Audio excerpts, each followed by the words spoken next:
Praise the Lord. கர்த்தருடைய நாமத்திற்கு மகிமை உண்டாவதாக. இந்த நாளிலும் கர்த்தருடைய வார்த்தையை பகிர்ந்து கொள்ளும்படியாய் அடியேனுக்கு தேவன் கொடுத்த ஈவுக்காய் நான் முதலாவது கர்த்தருடைய நாமத்திற்கு நான் நன்றியை செலுத்துகிறேன். இந்த நாளிலும் வேதத்தில் இருந்து சில வார்த்தைகளை நாம் தியானிக்க இருக்கிறோம். என்னோடு கூட சேர்ந்து எடுத்துக்கொள்ளுங்கள். வெளிப்படுத்தின சுவிசேஷத்தின் புஸ்தகம் 2வது அதிகாரத்துல நாம 4வது வசனத்திலிருந்து நாம் பார்க்க இருக்கிறோம். நீங்க பார்த்தீங்கன்னா, ஆனாலும் நீ ஆதியில் கொண்டிருந்த அன்பை விட்டாய் என்று உன் பேரில் எனக்கு ஒரு குறை உண்டு அப்படின்னு சொல்லிட்டு வேதம் இப்படியாய் சொல்லுகிறது. ஸோ நல்லா கவனிச்சு பாருங்க. ஆதியில் கொண்டு இருந்த அன்பை விட்டாய் என்று உன் பேரில் எனக்கு ஒரு குறை உண்டு. ஸோ நாம் ஆதியில் கொண்டிருந்த அன்பு என்ன பாருங்களேன், யோசிச்சு பாருங்க. நல்லா ஆண்டவர் நம்ம மேல ஒரு குறைய வைக்கிறாரு. ஸோ என்னன்னா பாருங்க, ஆதியில நம்ம ஆண்டவருக்காக ஓடி இருப்போம், அநேக காரியங்களை செய்திருப்போம், ஜெபம் பண்ணியிருப்போம், வேத வாசிச்சிருப்போம், ஊழியத்திற்குள்ளாய் நாம் இணைந்திருப்போம். ஸோ அநேக காரியங்களை நம்ம ஆண்டவருக்காக செய்திருப்போம். ஆனா இப்போ நாம இருக்கிற சுச்சுவேஷன்ல பார்த்தோம் அப்படின்னா, அந்த எந்த ஒரு காரியத்திலும் நாம் ஈடுபடாம தான் இருந்திருப்போம். ஸோ ஏன்னா நம்ம வேலை விஷயங்கள் சொல்லியிருக்கலாம், எத்தனையோ விதங்கள் சொல்லியிருக்கலாம். பட் சாக்கு போக்கு சொல்லுகிறதற்கு இந்த காலம் இடம் கூடாது. ஏன்னா நம்ம ஆண்டவருக்காக நம்ம செலவழிக்கக்கூடிய நேரத்துல நாம் கடந்து வந்திருக்கிறோம். ஸோ இந்த நேரத்தில் ஆண்டவர் நம்மிடத்துல சொல்லுகிறதான வார்த்தை என்ன அப்படின்னா, ஆதியில் கொண்டிருந்த அன்பை விட்டா என்று உன் பேரில் எனக்கு ஒரு குறை உண்டு அப்படின்னு தான் சொல்றாரு. ஸோ இதை தான் நாம எப்படி மாத்திக்க போறோம் அப்படின்றத நாம குறிச்சு இந்த நாள்ல நாம பார்க்க போறோம். ஸோ எப்படி முதலாவது அந்த அன்பை நாம் எப்படி விட ஆரம்பிக்கிறோம் அப்படின்னா, ஸோ சில நேரங்களில் வேலை விஷயமா போறோம், சில நேரங்களில் அவருக்கு பிரியமில்லாத, இதுதான் முக்கியமான விஷயம், அவருக்கு பிரியமில்லாத காரியத்தை நாம் எப்பொழுது செய்ய ஆரம்பித்து கொண்டு போகிறோமோ அப்பொழுதுதான் ஆண்டவருக்கும் நமக்கும் இடைவெளி அதிக அளவு ஏற்படுகிறதா நாம பார்க்கிறோம். ஸோ நான் என்னுடைய வாழ்க்கையில அதிகமாய் நான் என்ன பண்ணேன்னா, ஆண்டவருக்கு பிரியமில்லாத காரியங்களை செய்ய ஆரம்பித்தேன். ஸோ அப்போதான் அநேக டைம் இந்த வசனங்கள் எனக்கு உறுத்துகிறதாய் தோன்றி இருக்கிறது. ஸோ அதான் நாம பார்க்கிறோம், நான் கொண்டிருந்த அன்பை நான் விட்டு விட்டேன். ஆண்டவர் அநேக முறை எனக்கும் இந்த வார்த்தையை சொல்லியிருக்கிறார். இந்த நாளிலும் இந்த வார்த்தையை கேட்டுக்கொண்டிருக்கிற உங்களுக்கும் நான் சொல்லுகிறேன், ஒருவேளை நாம இந்த வார்த்தையை போல நாம் அவருடைய இடத்துல இந்த அன்பை நாம விட்டு இருந்தோம் அப்படின்னா கண்டிப்பா இது யூஸ்ஃபுல்லா இருக்கும். ஸோ நம்ம பாவம் செய்கிற பொழுதுதான் அந்த அன்பை நாம் விட்டு விடுகிற பிள்ளைகளாய் நாம் இருக்கிறோம். ஆனா நாம சொல்றோம், அந்த பாவத்தை செய்யாம என்னால் இருக்க முடியல அப்படின்றத நம்ம சொல்றோம். ஸோ நீங்க என்னோட கூட எடுத்துக்கொள்ளுங்க. என்னன்னா, ரோமர் எழுதின புஸ்தகத்துல 7வது அதிகாரத்துல இப்படியாய் சொல்லப்பட்டிருக்கிறது.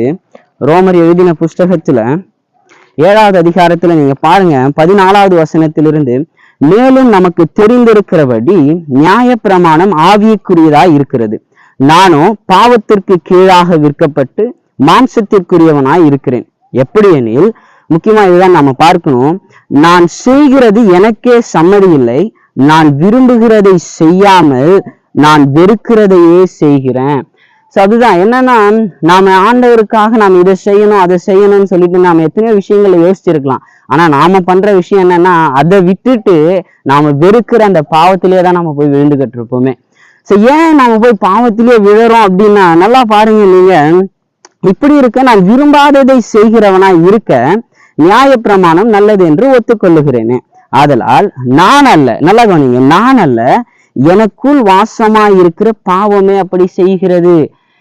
நான் வெறுக்கிறத, ஆனா அதே காரியங்களை நான் ரொட்டைனா செய்ய ஆரம்பிக்கிறேன். ஏன் அப்படின்னா, அந்த பாவம் எனக்குள் வாசமாய் தங்கி கொண்டிருக்கிறது. இதே அவருடைய பிரசன்ஸ் எனக்குள்ள இருந்துச்சுன்னா நான் அவருக்குரிய காரியங்களை செய்கிறவனா இருப்பேன். ஆனா எனக்குள்ள வாசம் செய்து கொண்டிருக்கிற காரியம் என்ன? பாவம். நான் அதற்கு இடம் கொடுத்து விட்டேன். ஸோ பாவம் எனக்குள் கர்ப்பம் தரிக்கிறது. ஸோ அதற்குரிய இடத்தை நான் கொடுக்கிறதுனாலதான் அந்த பாவம் எனக்குள் வாசம் செய்கிறதாய் காணப்படுகிறது. நீ நல்லா பாருங்க, ஆதலால் நான் விரும்புகிற நன்மையை செய்யாமல் விரும்பாத தீமையையே செய்கிறேன். அந்தபடி நான் விரும்பாததை நான் செய்தால் நான் அல்ல, எனக்குள்ளே வாசமாய் இருக்கிற பாவமே அப்படி செய்கிறது. ஸோ அப்போ நாம் என்ன பண்றோம் அப்படின்னா, நமக்குள்ள அந்த பாவத்தை வாசம் பண்ணுகிற அளவுக்கு நாம் இடம் கொடுத்து வைத்திருக்கிறோம். ஸோ நான் அப்படிதான் செய்து கொண்டிருந்தேன். ஆனால் ஆண்டவர் நம்ம இடத்துல பேசி கொண்டிருக்கிறார். நாம் யாவரும் அவருடைய வார்த்தைகளை கேட்கிற பிள்ளைகளாய் நாம் நடக்க வேண்டும் என்று நான் இந்த நேரத்திலும் சொல்லுகிறேன். ஸோ என்னன்னா, நான் வெளியில போயிட்டு நீதிமானை போல என்னை நான் காண்பித்துக் கொள்ளுகிறேன். வெளியில போயிட்டு நீதிமான்களை போல என்னை காண்பித்துக் கொள். வேதம் அவ்வளவு அழகா தெளிவா சொல்லுகிறது. மத்தேயு எழுதின சுவிசேஷத்துல 23வது அதிகாரத்துல நாம் எடுத்துக்கிட்டோம் அப்படின்னா, நல்லா கவனிங்க. மத்தேயு எழுதின சுவிசேஷம் 23வது அதிகாரத்துல வேதம் அவ்வளவு தெளிவாய் சொல்லுகிறது, மாயக்காரரே, வேத பாரகரே, பரிசேயரே, உங்களுக்கு ஐயோ, வெள்ளையடிக்கப்பட்ட கல்லறைகளுக்கு ஒப்பாயிருக்கிறீர்கள். அவைகள் புறம்பே அலங்காரமாய் காணப்படும், உள்ளேயோ மரித்தவர்களின் எலும்புகளினாலும் சகல அசுத்தத்தினாலும் நிறைந்திருக்கிறது. நல்லா கவனிங்க, புறம்பே அலங்காரமாய் காணப்படும், ஆனா உள்ளேயோ, கவனிங்களேன், உள்ளேயோ மரித்தவர்களின் எலும்புகளினாலும் சகல அசுத்தத்தினாலும் நிறைந்திருக்கிறது. முக்கியமான வசனம், நல்லா கவனிங்க. அப்படியே நீங்களும் மனுஷருக்கு நீதிமான்கள் என்று புறம்பே காணப்படுகிறீர்கள், உள்ளத்திலோ மாயத்தினாலும் அக்கிரமத்தினாலும் நிறைந்திருக்கிறீர்கள். சோ அப்போ நான் மனுஷனுக்கு என்னை நான் காண்பிக்கும் பொழுது ஃபுல்லு ஏன் ஒழுங்கு எனக்கு மட்டும்தான் தெரியும், எனக்கும் ஆவியானவருக்கு மட்டும்தான் தெரியும். அப்போ நான் மனுஷனுக்கு முன்பதாக நான் ஒரு சபைக்கு போகிறேன் அப்படின்னா நான் அவர்களுக்கு முன்பதாக என்னை நீதிமான்களை போல நான் காண்பித்துக் கொள்ளுகிறேன்.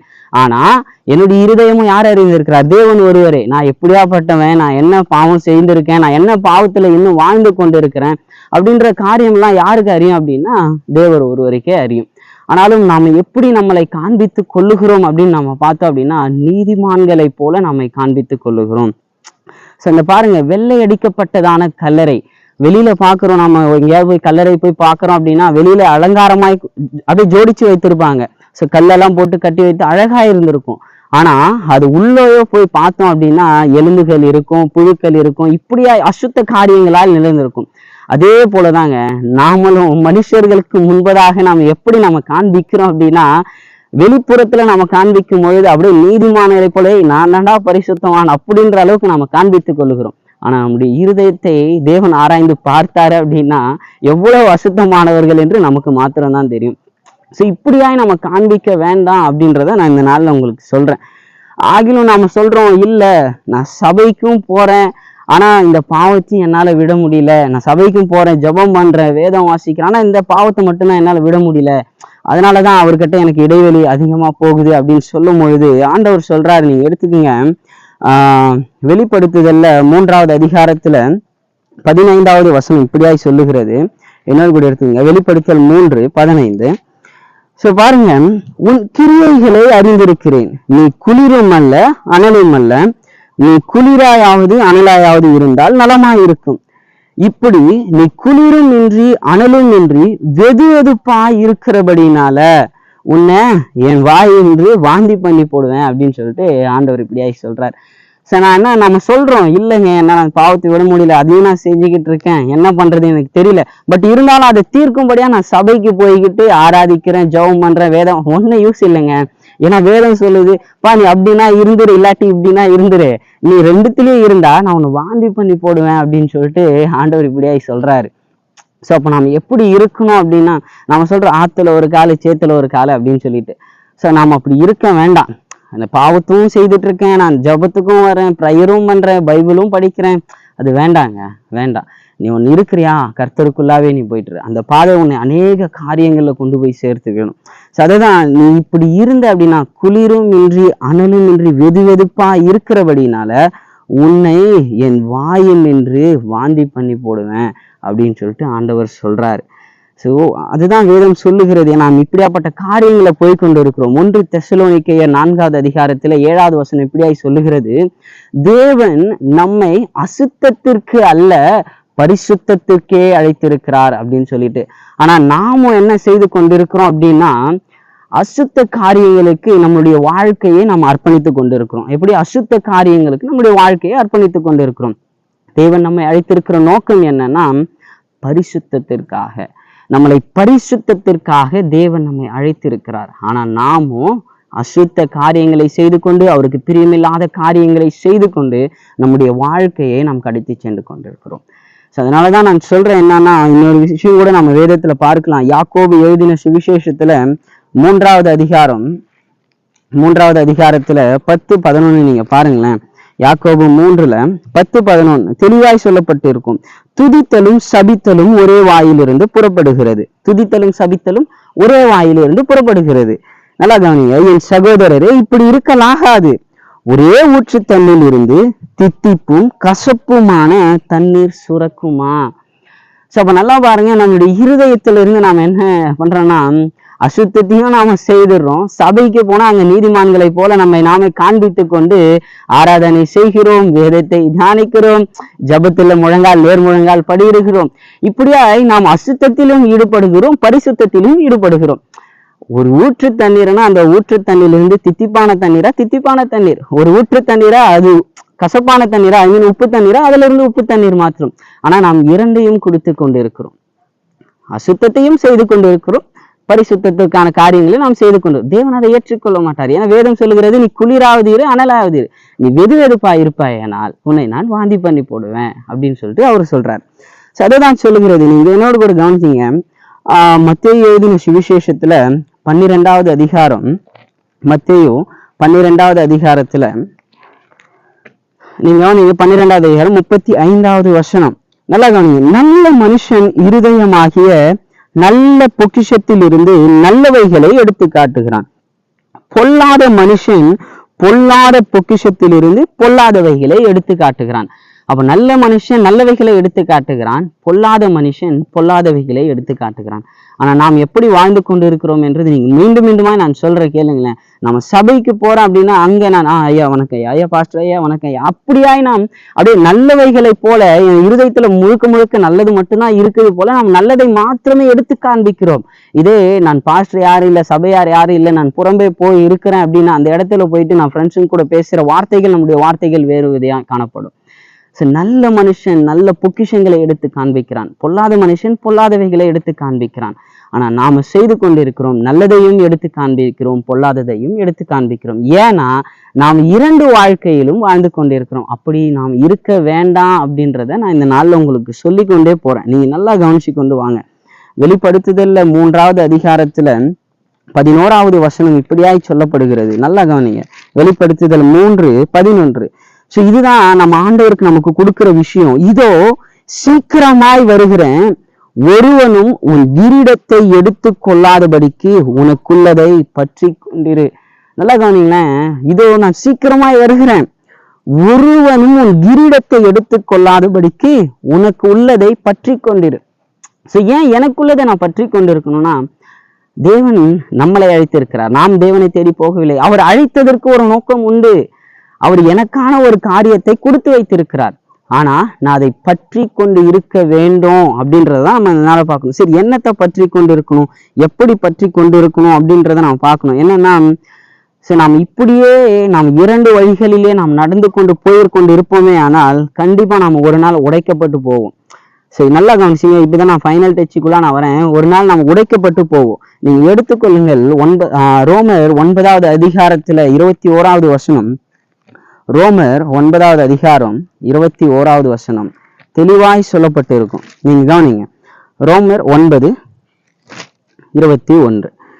மிதியிட்ட ஒரு களிமண்ணினால குயவன் ஒரு பாத்திரத்தை கனமான காரியத்திற்கும் ஒரு பாத்திரத்தை கனவீனமான காரியத்திற்கும் பண்ணுகிறதற்கு மண்ணின் மேல் அவனுக்கு அதிகாரம் இல்லையோ? நல்லா பாருங்க.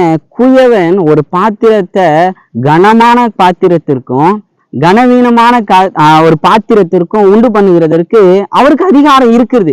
அவருக்கு தான் அதிகாரம், ஓகேவா? சோ அவருக்கு அதிகாரம் இருக்கிறது. ஆனா நல்லா கவனிங்க, அது யாரிடத்துல அது கனமான காரியத்திற்கும் கனவீனமான காரியத்திற்கும் அவர் எப்படி உண்டாக்குறாரு அப்படின்றது நம்ம கையில தாங்க இருக்குது. நான் ஏன் நம்ம கையில இருக்குது அப்படின்றத சொல்றேன் அப்படின்னா, ஒரு வசனத்தை நான் சொல்றேன் உங்களுக்கு, அப்ப தெளிவா புரியும். நீங்க எரேமியா புஸ்தகத்துல 18வது அதிகாரத்தை எடுத்துக்கிட்டீங்க அப்படின்னா, எரேமியா 18வது அதிகாரத்துல 4வது வசனம் நீங்க கவனிங்க. இந்த வசனம், குயவன் வணிந்து கொண்டிருந்த மண்பாண்டம் அவன் கையில கெட்டு போயிற்று. அவன் கையில கெட்டு போயிற்று. எப்படியா? வணைந்து கொண்டிருக்கும் பொழுது. நல்லா கவனிங்க. அப்பொழுது அதை திருத்தமாய் செய்யும்படிக்கு தன் பார்வைக்கு சரியாய் கண்டபடி குயவன் அதை திரும்ப வேறு பாண்டமாக வணைந்தான். சரி, ஏன் இது முக்கியமா நான் சொல்றேன் அப்படின்னா, நல்லா கவனிச்சுக்கோங்க. கனமான காரியத்திற்கும் கனவீனமான காரியத்திற்கும் ஆண்டவர் நம்மளை பயன்படுத்துறது நம்ம கையில தான் இருக்கு. ஏன் பாருங்க, குயவன் ஒரு பாத்திரத்தை வணைந்து கொண்டிருக்கும் பொழுது அவருடைய கையில கெட்டு போயிற்று. அப்போ ஆண்டவர் நம்மளை வணைந்து கொண்டிருக்கும் பொழுது நான் பாவத்திற்குள்ளாய் நான் விலகி போறேன் அப்படின்னா நான் அப்போ கெட்டு போறேன். அப்போ ஆண்டவர் என்னை, அதுக்கு நல்லா பாருங்க அந்த வசனத்தை கவனிக்கும் போது, கெட்டு போயிற்று, அதை மீண்டுமாய் திருப்பி வேறு பாத்திரமாக அவர் வணைய ஆரம்பிக்கிறாரு. வேறு பாத்திரமாக வணைய ஆரம்பிக்கிறார். அப்போ அவர் என்னை வணைந்து கொண்டிருக்கும் பொழுது நான் இப்படி வேறு வழியாய் நான் திரும்பி திரும்பி திரும்பி திரும்பி போய் கொண்டே இருப்பேன். ஆனால் நான் கெட்டு போனவனாய் காணப்படுவேன். அப்போ அவர் திருப்பி என்னை வேறு ஒரு பாத்திரமாய் வணையணும்னு நினைக்கும் பொழுது ஆண்டவர் என்னை ஃபர்ஸ்ட் நினைச்சிருப்பாரு, மகனே உன்னை கனமான பாத்திரமா நான் உருவாக்க போறேன்னு. அப்படி என்னை உருவாக்கி கொண்டு இருக்கும் பொழுது நான் என்ன சொல்லி, நான் இப்படி மாறி ட்ராக் மாறி போனேன் அப்படின்னா என்னை ஆண்டவர் கனவீனமான பாத்திரமாய் உருவாக்கிட்டாருன்னா இது என்கிட்ட இருக்குங்க. கனமான பாத்திரமா அவனை என்னை உருவாக்குறது என் கையில தான் இருக்குது. கனவீனமான பாத்திரமா என்னை உருவாக்குறது என் கையில தான் இருக்கு. ஏன்னா அந்த பொறுப்பு யாருக்கிட்ட இருக்குதுன்னா குயவனுடைய கையில இருக்குது. ஸோ நான் கடைசிக்குள்ளாய் வரேன். வெளிப்படுத்துதல் 2வது அதிகாரத்துல நான் முடிக்கிறேன், நீங்க கவனிங்க. வெளிப்படுத்துதல் 2வது அதிகாரத்துல 5வது வசனம், ஆகையால நீ என்ன நிலையில் இருந்து விழுந்தாய் என்பதை, நான் இவ்வளவு விஷயங்களை நாம கேட்டுக்கொண்டே இருந்தோம்.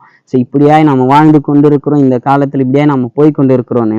ஆனா நாம விழுந்துட்டோங்க, பாவத்துல விழுந்துட்டோம் தான். அந்த ஆண்டவர் சொல்றாரு, ஆகையால நீ என்ன நிலைமையில் இருந்து விழுந்தாய் என்பதை நினைத்து மனம் திரும்பி ஆதியில் செய்த கிரியைகளை செய்வாயாக. இல்லாவிட்டால் நான் சீக்கிரமாய் உன்னிடத்துல வந்து நீ மனம் திரும்பாத பட்சத்துல உன் விலக்கு தண்டை, அதாவது உன் விலக்கு தண்டை அதனிடத்திலிருந்து நீக்கி போடுவேன் அப்படின்னு சொல்றார். ஸோ நாம் எந்த நிலையிலிருந்து விழுந்தோம் என்பதை நாம பார்க்க வேண்டும். அவருக்காக என்ன செய்து கொண்டிருந்தோம், எப்படியாய் நான் வாழ்ந்து கொண்டிருந்தோம் அப்படின்றத நாம பார்க்க வேண்டும். ஆனா நாம் எப்படியாய் போய் கொண்டிருக்கிறோம், எந்த பாவத்தை நோக்கி நாம் ஓடிக்கொண்டிருக்கிறோம், எந்த காரியத்திற்கு நாம டைமை செலவழித்து கொண்டிருக்கிறோம் என்பதை நாம் முக்கியமாய் நாம பார்க்க வேண்டும். ஸோ ஆதியில் நீ கொண்டிருந்த அன்பை விட்டாய் என்று ஒரு குறை நம்ம மேல உண்டு. அது ஆண்டவர் சொல்லுகிறார், நீ எந்த நிலையிலிருந்து விழுந்தாய் என்பதை பார்த்து நினைத்து மனம் திரும்பி மீண்டுமாய் அவருடைய கிரியைகளை நாம் செய்கிற பிள்ளைகளாய் நாம் மாற வேண்டும். ஓகேவா? மீண்டுமாய் நாம் மாற வேண்டும். அப்படி இல்லாவிட்டால மனம் திரும்பாத பட்சத்துல உன் அருகில் இருக்கிற அந்த விலக்கு தண்டை நான் எடுத்து போடுவேன் அப்படின்னு சொல்றேன். ஸோ விலக்கு தண்டுன்றது ரொம்ப சாதாரணமான விஷயம் இல்லைங்க. ஆண்டவராகி இயேசு கிறிஸ்து தான் நமக்கு அந்த விலக்காய் நம்மளுடைய வாழ்க்கையில வந்து கொண்டிருக்கிறார். நாம ஒரு பாதையில நாம கடந்து போறோம் அப்படின்னா, நான் இரவு நேரத்துல கடந்து போறேன் அப்படின்னா எனக்கு ஒரு வெளிச்சம் தேவை. அந்த இரவுன்றது நான் பாவத்தை நான் ஒப்பனையாய் வைக்கிறேன். அந்த பாவத்தை குறித்து நான் தாண்டி போய்கொண்டே இருக்கிறேன்னா அந்த வெளிச்சமாக இயேசு கிறிஸ்து என்னோடு கூட இருக்கணும். ஆனா நான் இப்போ நீ மனம் திரும்பாத பட்சத்துல அந்த விளக்குத்தண்டை எடுத்து போட்டுருவேன்றார். ஸோ அப்படி எடுத்து போட்டுட்டாரு அப்படின்னா இப்பவே என்னுடைய வாழ்க்கை இப்படி போய் கொண்டிருக்கிறது. ஆனா அந்த விளக்குத்தண்டு இல்லைன்னா நம்மளுடைய வாழ்க்கை எப்படியாய் போய் முடியும் அப்படின்றத நம்ம சுதாரிச்சு பார்க்க வேண்டியது அவசியமாய் காணப்படுகிறது.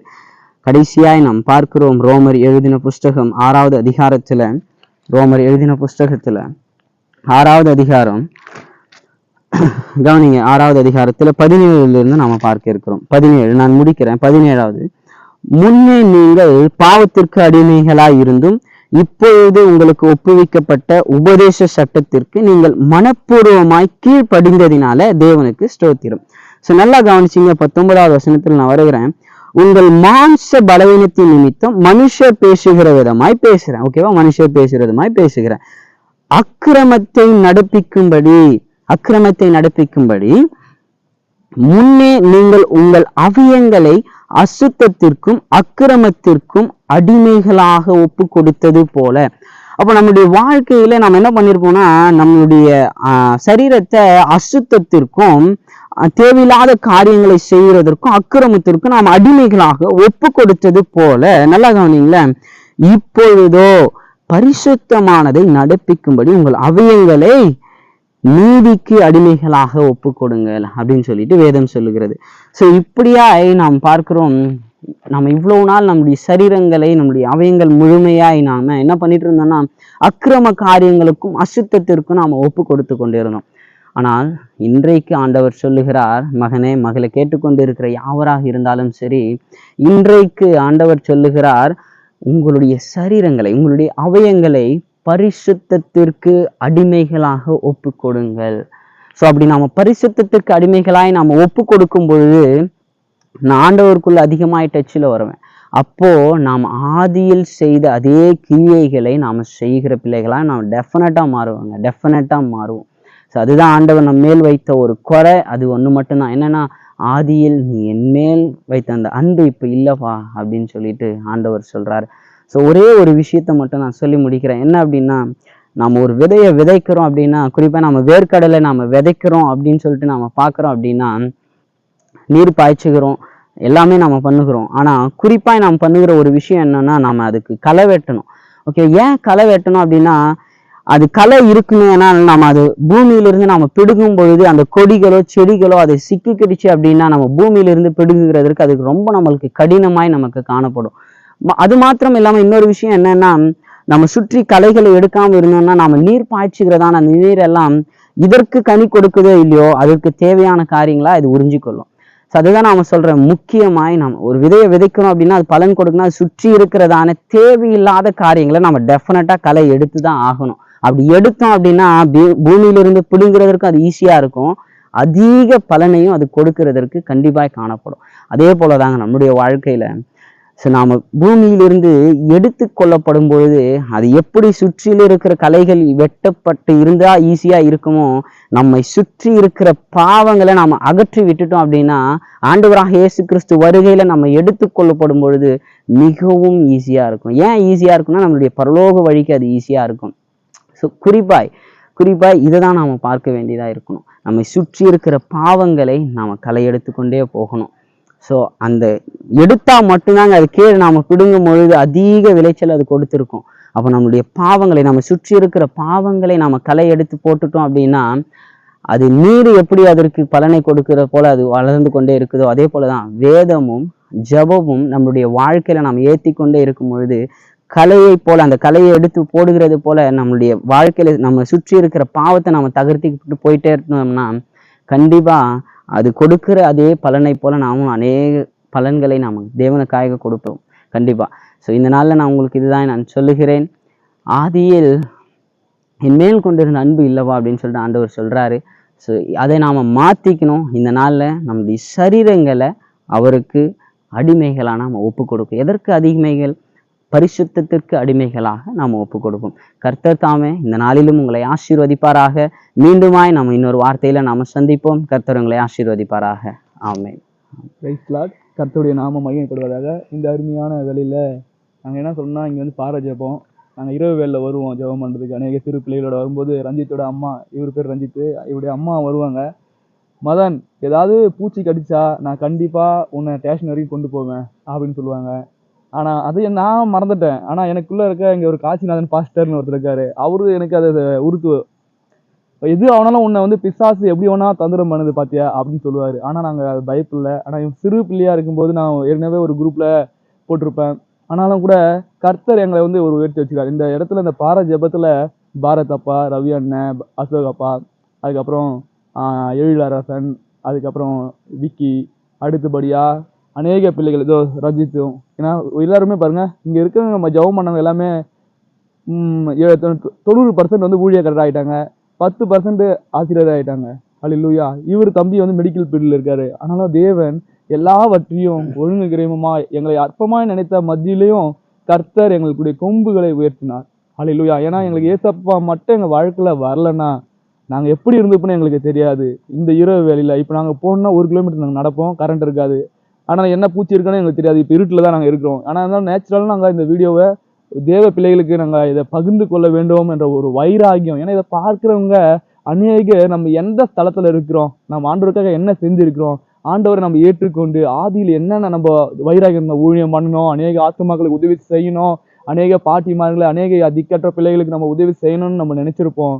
ஆனா அது எல்லாவற்றையும் மறந்துவிட்டு இப்போ தான் தன்னுடைய சுயநலத்துக்காக நம்ம வாழ்ந்திருந்தால் இந்த தேவ செய்தியை கேட்கும் போது ஆண்டவர் உங்களோட கூட பேசுவார். ஏனென்றால் உங்களை குறை சொல்வதல்ல, மீட்கும் பொருளாக இந்த தேவ செய்தியை கர்த்தர் இந்த நாளிலே சகோதரர் மூலமாய் வெளிப்படுத்திருக்காக நாங்கள் ஜெபிக்கிறோம். எங்களை அதிகமாக நேசிக்கின்ற எங்கள் அன்பின் பரலோக பிதாவே, அப்பா நாங்கள் எங்கேயோ இருந்தோம், சகோதரனை அழைத்தப்பா சிறு பிள்ளையிலிருந்து நாங்கள் பார்த்து கொண்டிருக்கிறோம். நல்ல வளர்ந்து அந்த தேவனுக்குள்ளாய் உண்மை உத்தமமாய் இருப்பதை நீங்கள் அறிந்திருக்கிறீங்க. தாவே நீங்கள் ஆசீர்வதியும் மகனை அநேக 1000த்துக்கும் லட்சத்துக்கும் அன்று ஆத்துமாக்களுக்கு சுவிசேஷத்தை சொல்கிற பிள்ளையாய் மாற்றோம். ஏசப்படைய நாமத்தினாலே வேண்டுகிறோம், ஜீவனுள்ள நல்ல பிதாவே. ஆமென்.